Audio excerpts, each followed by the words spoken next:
Chers amis, chers frères et sœurs en Jésus-Christ, cela ne vous aura sans doute pas échappé.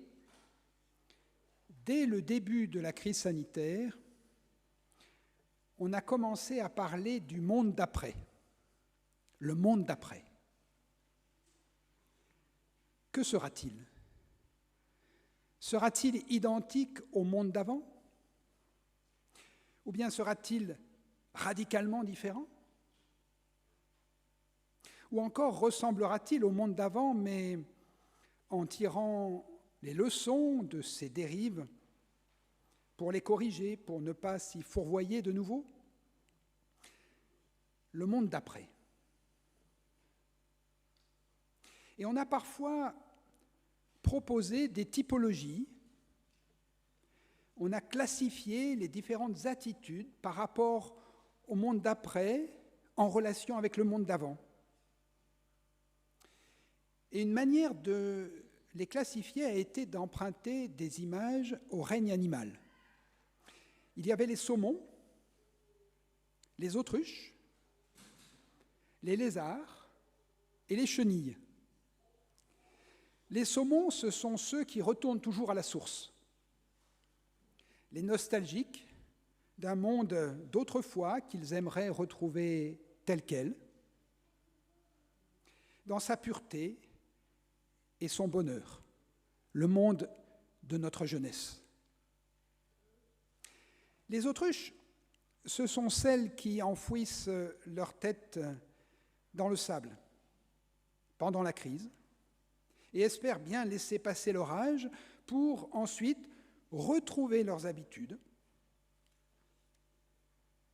Comme les saumons, elles sont fixées sur le monde d'avant, mais elles n'entretiennent pas la nostalgie d'un passé lointain, celui de leur enfance.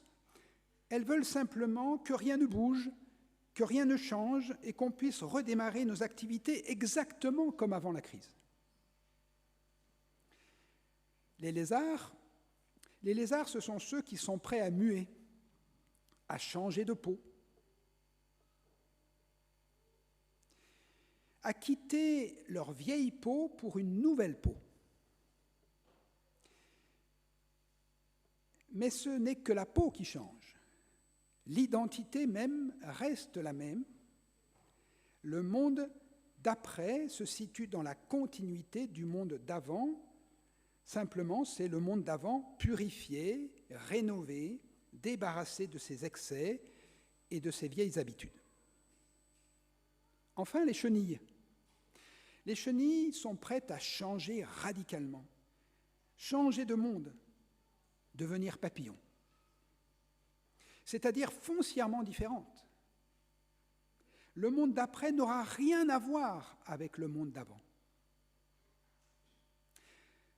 Alors, comme dans les tests des magazines à grand tirage, tests psychologiques,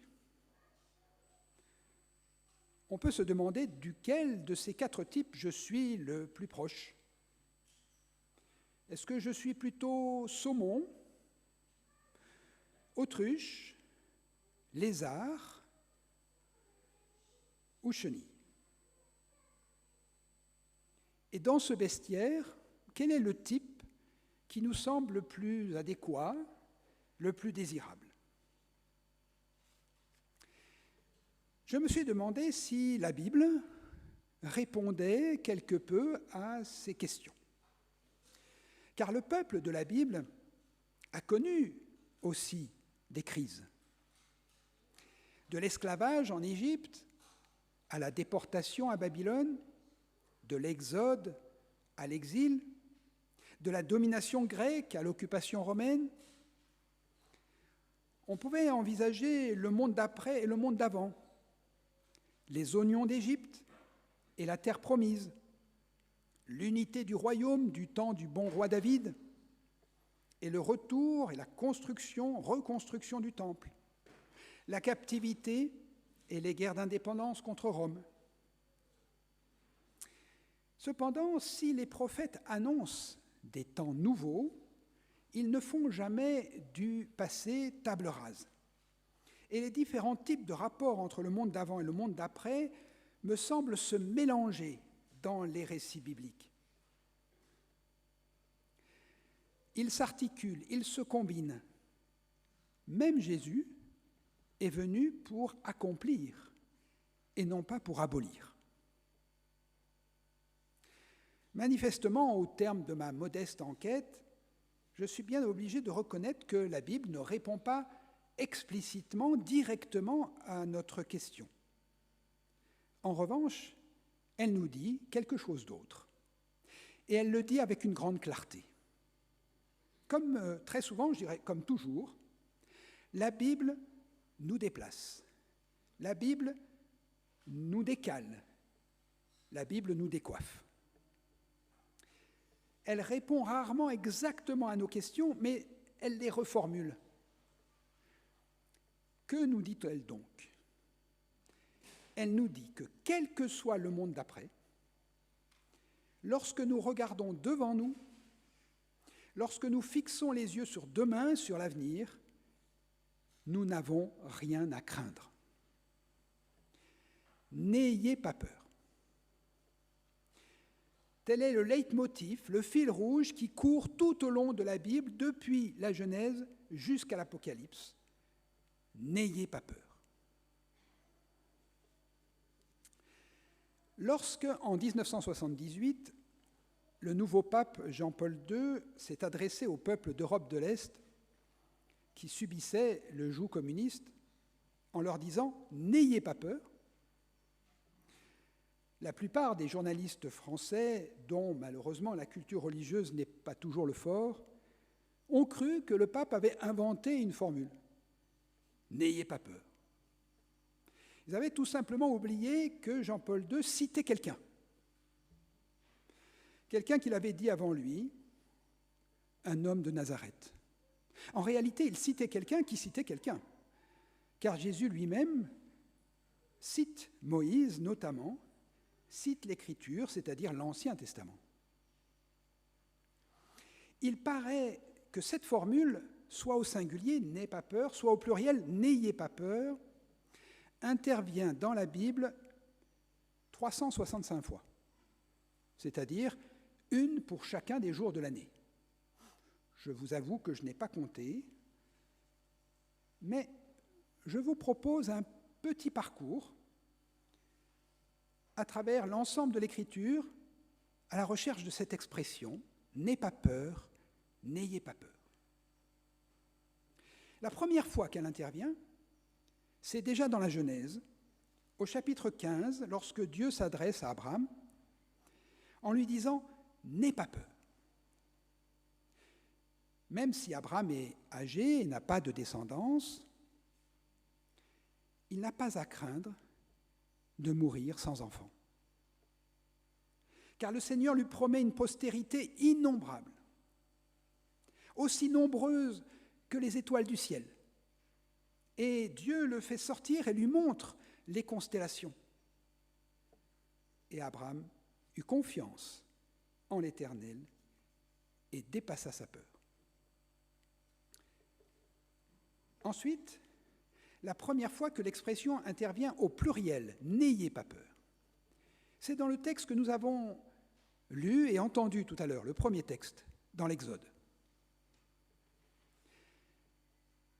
Les Hébreux sont poursuivis par les Égyptiens dans le désert et en proie à une grande frayeur. D'autant qu'ils se trouvent coincés entre les Égyptiens d'un côté et la mer Rouge qui leur barre le passage. Alors Moïse se tourne vers le peuple avec ces mots « N'ayez pas peur ». Et à ce moment-là, la mer Rouge s'ouvre devant les Hébreux, qui la traversent à pied sec avant qu'elle ne se referme sur les Égyptiens.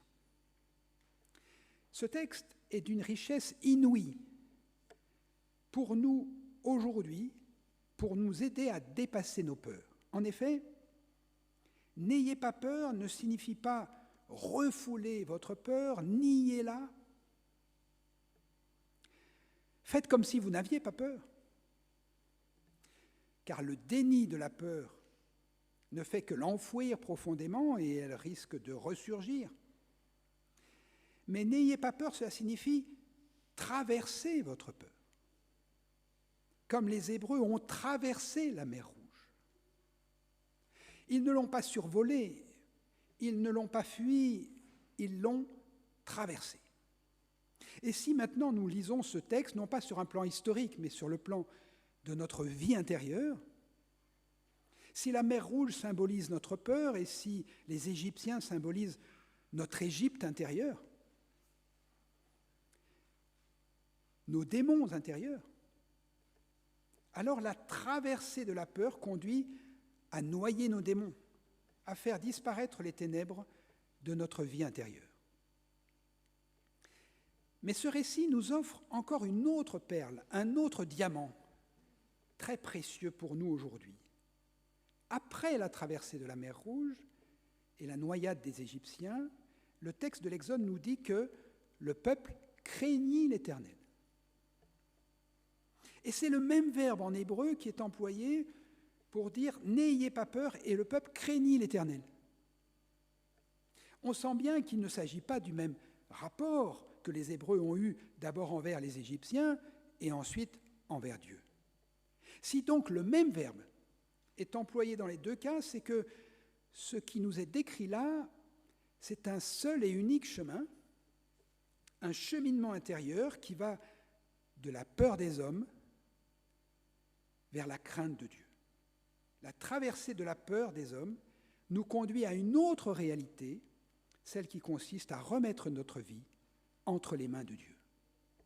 C'est finalement la confiance en Dieu qui est l'antidote de la peur des hommes. Si le même mot désigne le poison et l'antipoison, la peur et la confiance, c'est qu'il s'agit du même mouvement de notre vie intérieure.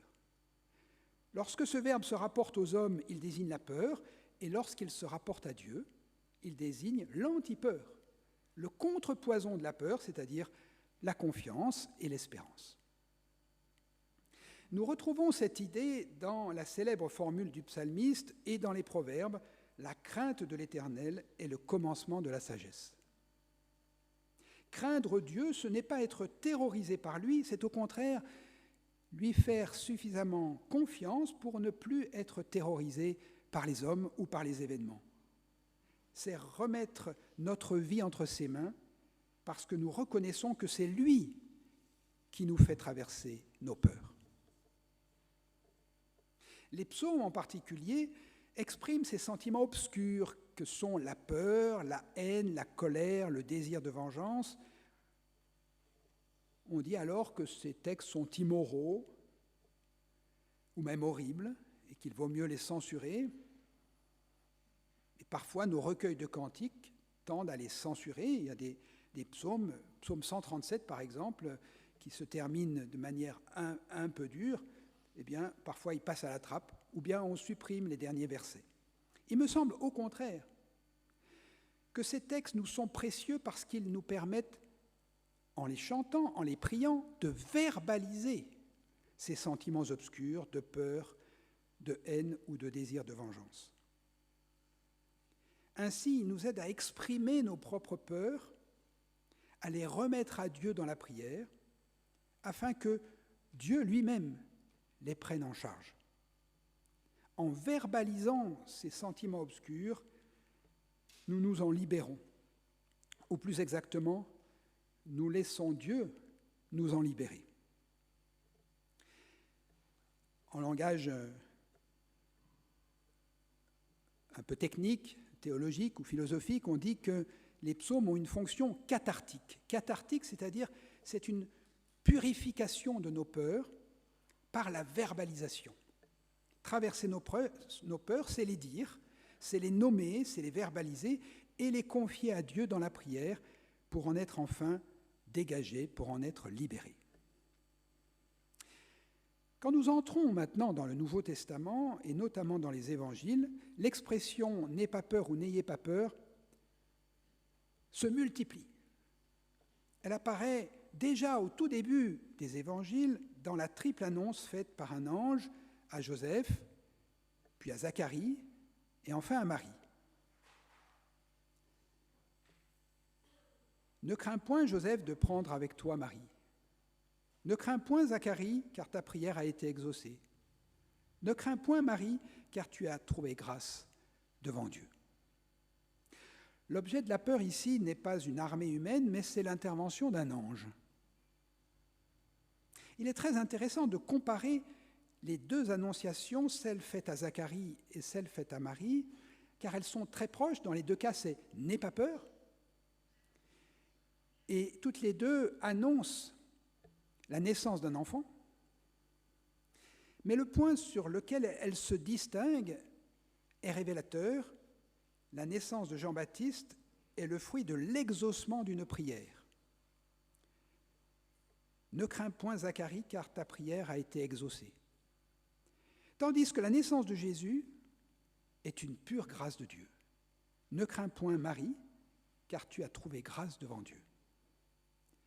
Mais dans les deux cas, la peur est conjurée par la confiance et l'espérance. Ensuite, Jésus reprend cette expression « n'aie pas peur, n'ayez pas peur » un certain nombre de fois, lorsqu'il apaise la tempête, lorsqu'il marche sur les eaux, et là encore, ce sont des histoires de traversée, comme avec la mer Rouge. Lorsqu'il ressuscite la fille de Jaïrus, lorsqu'il est transfiguré, et notamment dans son enseignement, lorsqu'il appelle ses disciples à s'en remettre à la providence. C'est le second texte que nous avons lu et entendu tout à l'heure. Ne vous inquiétez pas pour votre vie, de ce que vous mangerez, ni pour votre corps, de ce dont vous serez vêtus. Cherchez d'abord le royaume de Dieu, et toutes ces choses vous seront données en plus. Ne crains point, petit troupeau, car votre Père a trouvé bon de vous laisser le royaume. Ne craignez pas ceux qui tuent le corps et qui ne peuvent tuer l'âme. Ne vend-on pas 2 passereaux pour 1 sou? Cependant, il n'en tombe pas un à terre sans votre Père. Ne craignez donc point, vous valez beaucoup plus que des passereaux. Cette expression, il n'en tombe pas un passereau, un moineau à terre sans votre Père, est souvent traduite de la manière suivante, il ne tombe pas un passereau à terre sans la volonté de votre Père. Mais en réalité, j'ai vérifié le texte grec, le texte dit littéralement, il n'en tombe pas un sans votre Père. C'est-à-dire, non pas sans la volonté, ce n'est pas Dieu qui fait mourir le moineau, mais sans sa présence. Dieu est donc présent, même lorsqu'un petit moineau meurt. Lorsque tout à l'heure vous allez quitter ce temple, dans le caniveau, vous allez peut-être voir un cadavre de moineau. Sachez que lorsqu'il est mort, notre Père céleste était auprès de lui, était présent auprès de lui. C'est ce que dit le texte. A fortiori, vous, quoi qu'il arrive, vous n'êtes pas seul. C'est ce qu'on appelle un raisonnement a fortiori, souvent dans la bouche de Jésus. Regardez les oiseaux, regardez les moineaux. Ils ne sont pas seuls, Dieu est avec eux, a fortiori vous, qui valez plus qu'eux.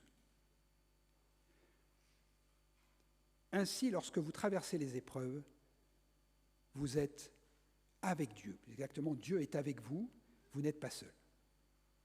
Ainsi, le remède contre la peur, c'est l'assurance de la présence de notre Père céleste à nos côtés, quoi qu'il arrive, dans toutes les situations, et donc dans le monde d'après, quel qu'il sera. Comme le dira l'apôtre Paul, dans la détresse, mais non dans le désespoir, persécuté, mais non abandonné, abattu, mais non perdu. Enfin, dans l'Apocalypse.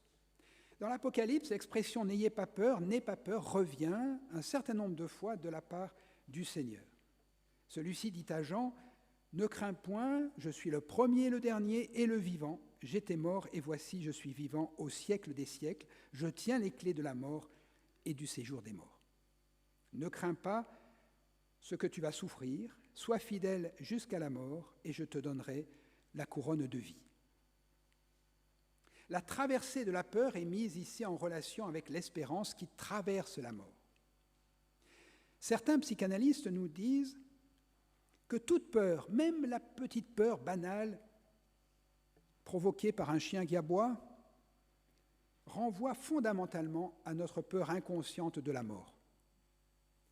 L'espérance en la résurrection est donc la clé pour traverser nos peurs. Mais il y a une dernière question que je me suis posée au cours de cette enquête. Est-ce que Jésus, lui-même, a eu un jour peur?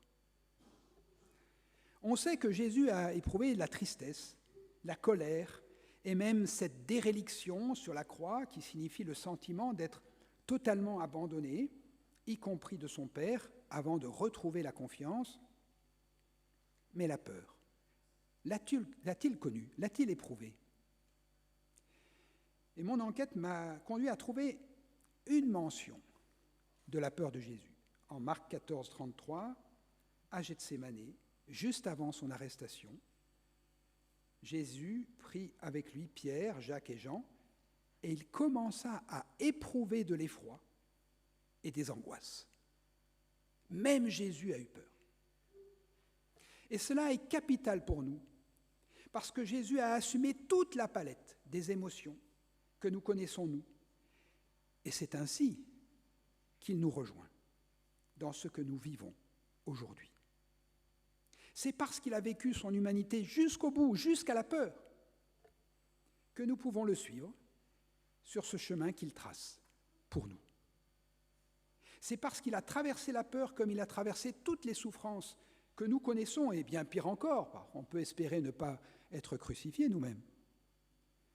C'est parce qu'il a traversé tout cela que nous pouvons traverser nos propres peurs. Et je dis bien traverser, car finalement, qu'est-ce que la peur? La peur, ce n'est pas une ennemie à terrasser, ce n'est pas non plus une amie bonne conseillère. La peur, c'est une émotion qui nous sert de signal d'alarme en cas de danger. Elle nous est très utile si nous savons la reconnaître, l'accueillir, la verbaliser, notamment dans la prière, mais aussi en la disant à nos proches, « j'ai peur », et ainsi, en la verbalisant, en la remettant à Dieu, la traverser, pour qu'elle ne nous domine plus. Par la confiance et l'espérance, nous pouvons l'apprivoiser et la dépasser, la traverser. C'est non seulement ce que le Christ nous enseigne, mais c'est ce qu'il a vécu lui-même, pleinement vécu, en nous invitant ainsi à le suivre sur ce chemin. Alors, saumon, autruche, lézard, chenille, peu importe. Peu importe, l'essentiel est que notre attitude ne soit pas motivée par la peur, mais transcendée par la confiance et l'espérance en communion avec Jésus-Christ. Seigneur Jésus, toi qui as vécu ton humanité, notre humanité, jusqu'au bout, jusqu'à nos peurs et nos angoisses, tu nous traces un chemin à notre portée pour traverser nos peurs et nos angoisses. Et c'est sur ce chemin, sur ton chemin, que nous voulons te suivre. Amen.